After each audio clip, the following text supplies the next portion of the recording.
Alright, folks, so today we're going to be talking about a David Pakman video. Now, funny enough, this video was the response to this video, which seemed to be pretty minimal from my lookings. He made a video on crying about how people were unsubscribing, as if that many people unsubbed, or that really any people unsubbed, to be honest.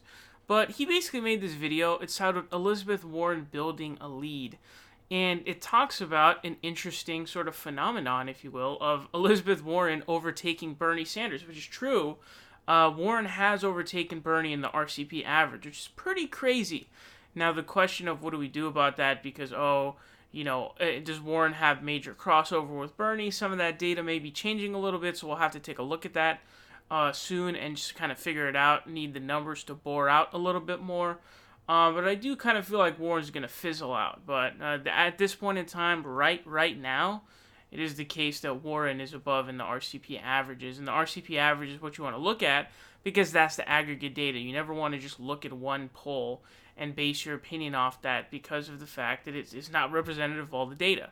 So you got to look at those RCP averages, the Real Clear Politics average, because they take all the numbers and they mash it up. Now, in this video, David Pakman wants to start a conversation with us, and he will ask for our thoughts, so I'm going to give my thoughts. Now, I have to say that, people often will say stuff like, often Jimmy Dore fans will be like, oh, David Pakman is like MSNBC, or he wants to work for MSNBC, or some kind of stuff like that, which I would previously consider nonsense, but we have seen him supporting... Joe Biden. He did say he likes Joe Biden as a person. He said personally he likes Joe Biden, so, that was pretty shocking. And then now he's got some interesting comments on Elizabeth Warren and Bernie Sanders, which, if you're not going to be MSNBC, I mean, this is sort of the closest it gets. Now, the only sort of caveat that David seems to throw in there is that, he's just asking the question, guys. He's not making the argument for this. He's just asking the question. So let's hear him out here. Elizabeth Warren. Now, the conversation I want to have with you soon is about Bernie versus Warren, putting aside our personal feelings about things like who do we like better personality-wise, putting aside even everything but thinking objectively about the pragmatics of their platform.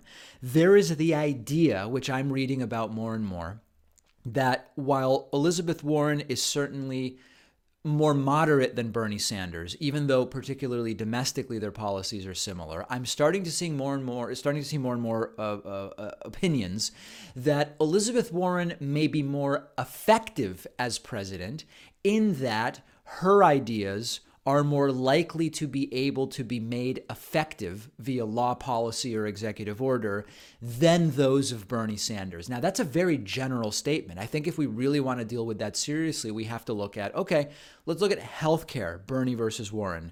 Why specifically, if we are making the case that Warren's plan is more likely to be made a reality than Bernie's, why is it that we're saying that? When it comes to inequality, what specifically about Elizabeth Warren's plan versus Bernie's is more likely to become a reality? So the question is, even if we are more progressive, let's say, and we find Bernie to be more progressive than Warren, and I believe in a marginal sense he is there a way in which effective progress may be higher with Elizabeth Warren because she may be more likely to get, a few Republicans on board or whatever the case may be? I am merely asking the question. I am not telling you that that's the case. It's a pretty classic pragmatism versus idealism conversation, but sometimes when people say idealism, there's like a negative connotation attached to it or some kind of dismissive element. I love Bernie's ideas. So when I say idealism, what I mean is the ideas are great ideas and completely not controversial in many parts of the world that seem to have things figured out, Northern Europe and elsewhere. It's merely a practical question, and we're going to be dealing with this soon. But before I deal with it, I want to hear from you about it. So he wants to hear from us about it, so I'm going to give my opinion on this. I think that, and not only is sort of this whole concept kind of ridiculous, I just feel like asking the question in the first place is dumb. I think that there's no place for this question whatsoever. It also seems to be the case that David Pakman seems to be sort of I don't know, mixed in terms of his feelings between Bernie and Warren and, maybe the other candidates. Now, I know that he says I think he aligns mostly with Bernie, but I'm seriously concerned with sort of who he supports, etc., because as I've told you, he has said that he likes Biden. So that's very concerning, of course. But, when we're talking about whether or not Elizabeth Warren or Bernie Sanders would be more effective, we're already having a useless conversation. And it does make me feel like, okay, you kind of are starting to sound like MSNBC/mainstream media. And I think if you want to look at a YouTube channel that gets as close to being one of those news networks, but it's on YouTube and it's independent, I think you're probably looking at the David Pakman show. I don't really know any other show that gets closer to that. But just the bringing up this question is hacky enough in that it's entirely useless and there is no sort of utility in this at all. Of course, Bernie Sanders is going to be more effective than Elizabeth Warren. You're giving a credence to a sort of dumb idea in the first place. As we know, by the way, he says Bernie's marginally more progressive than Elizabeth Warren. I really don't agree with that characterization. I don't think that Bernie is marginally more progressive than Warren is. Warren's going to be taking corporate money in the general. She has waffled on Medicare for All. She was terrible on DAPL. As you guys know, she had no political courage in 2016. Her justice reform plan seems to suck. Her housing plan is not very good. All of those kinds of things that we're talking about here, right? And the thing is, and he says to put personalities aside. You can't do that in this situation. In fact, personality is one of the biggest things in this situation because you're talking about the difference from an Obama and an LBJ, where it's okay, is the person going to be this pushover who kind of wants to do this let's hold hands thing? Or are we going to talk about somebody who's going to fight for what they want to get? You know what I'm saying? So that's actually a really crucial piece of, what the person is. So I think that Elizabeth Warren is overall a massive pushover and a sort of, just a weakling is what I would call her. I think she's weak. I think she's a pushover. She voted for Donald Trump's foreign policy budget, which gave him more than he wanted. There's just so many examples of this waffling on Medicare for All. Not endorsing Bernie Sanders in 2016. It's insane. There's literally a video of Elizabeth Warren where she explains that Hillary Clinton as First Lady aided her in basically taking out this bill that would come to Congress, and that it was a creditor's bill that would be at the expense of people who are taking out credit, which is everyday people. So it would benefit the banks. But then when she was in the Senate, she voted yes on that same bill because obviously, in her Senate campaign, she was getting a lot of money in donations from those big banks. So how can you support someone like that? Elizabeth Warren is a pushover. Not only that, I have concerns as to whether or not she could even function well in a general election against Donald Trump, for Pete's sake. Let's keep it real. Elizabeth Warren's political intuition in terms of strategy and just actions are terrible. The Native American fiasco is just one piece of that puzzle. She's just simply not good at those kinds of things.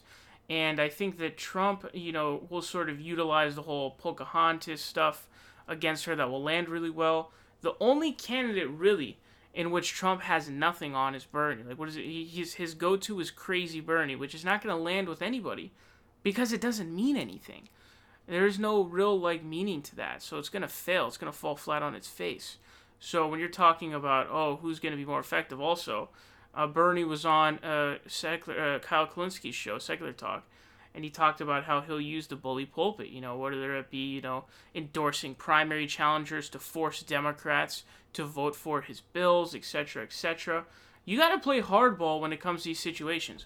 Elizabeth Warren is a pushover. Okay, she did not endorse Bernie. She endorsed. She didn't. She stepped away.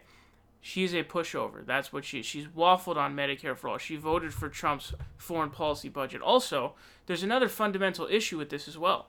That fundamental issue is that this concept of pragmatism works is the dumbest thing ever. First of all, Hillary Clinton just lost. A. B. Obama tried this and it failed horribly. They literally obstructed every single one of his moves. And when you're talking about obstructionist people who have no morals, no sort of ethics whatsoever, you're not going to be able to actually, get stuff done with them, if you know what I'm saying. So the idea that Elizabeth Warren would be able to pull some Republicans on certain issues is hilarious. Um, I find that to be laughable. Not only that, but the main point I'm trying to get to is, if you're coming to the table, and this is a very simple concept, right? Let's say you come with a Medicare for all proposal, like an actual decked out Medicare for all proposal, like Bernie will, like he's proposed in the Senate. You're gonna, if you get to a middle ground, the middle ground is gonna be somewhere towards a public option, or maybe even more further left than a public option. If you come to the table with Warren's watered down, no one even really knows what her plan is, because she's on. She said access to healthcare. She's also said that there are many ways to get to universal healthcare. So we don't even really know what Elizabeth Warren's plan is. She's just kind of making stuff up as it goes on. She doesn't really have a healthcare plan. She didn't even have any healthcare page on her website until the day before the recent debate. So keep that in mind as well, folks. You have to understand that as well. But that compromise thing doesn't work. The same thing was said about Hillary. It was like, oh, she'll be able to get more stuff done. Really? The Republicans who absolutely hate Hillary Clinton are going to give her votes on stuff? Really? Really? That's going to happen? Yeah, right. Get out of here. Get out of town. Same thing will happen with Warren. There are not going to be any Republican votes polled. There's no such thing. This is actually the same strategy that the Clinton campaign used for campaigning, which was that, for every Sanders supporter we lose, we're going to pull in 2 moderate Republicans. How did that work out for you? It didn't work out at all. Not even close. So again, this idea that this would work is really stupid. But, moreover, and when it comes to executive power, I mean, Bernie's really going to use his executive power. He's going to be a strong person. He's actually going to use it. And with Medicare being, of course, a sort of federal program, he's going to have a lot of power over that. So he's going to have a lot of executive authority. Elizabeth Warren, who knows what Elizabeth Warren's going to do? A lot of her plans are sort of mishmash in the first place. We really don't know, like with healthcare. Do we really know what Warren's plan is? Not really. She says she supports Medicare for all, doesn't cite Bernie's bill, and then doesn't go into any specifics. She's on record saying access to healthcare, and she says there's many ways to get there, blah, blah, blah, blah. We don't really know what her plan is, and that's the problem.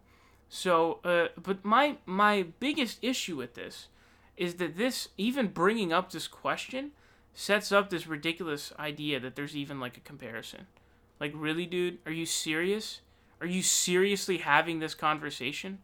This is almost as ridiculous as having a flat earth debate. Are you serious? This is ridiculous. This is indistinguishable from something like MSNBC or CNN, except the only difference is he's adding in a sort of caveat of, I'm not saying this definitively, I'm asking the question and want to know your thoughts. And he's doing that, of course, because if he comes out and says, oh yeah, this is what I think, he's going to get hammered for it. Now, also, I sort of am weary about his lack of commitment for Bernie Sanders. I don't see why you wouldn't just be full on board with Bernie Sanders, not Elizabeth Warren. But David Pakman definitely has a sort of neoliberal / corporate democratic streak in him, at least in terms of, I guess, electoral politics. Maybe he doesn't align with them ideologically, but he seems to be fine with them. Like, you go look up my videos on David Pakman and Joe Biden. It's very clear that he's fond of Joe Biden, which is weird. That makes no sense. So, there's really no other way to put that. But that's my opinion on that. Let me know your thoughts on this down below. Very curious to hear them.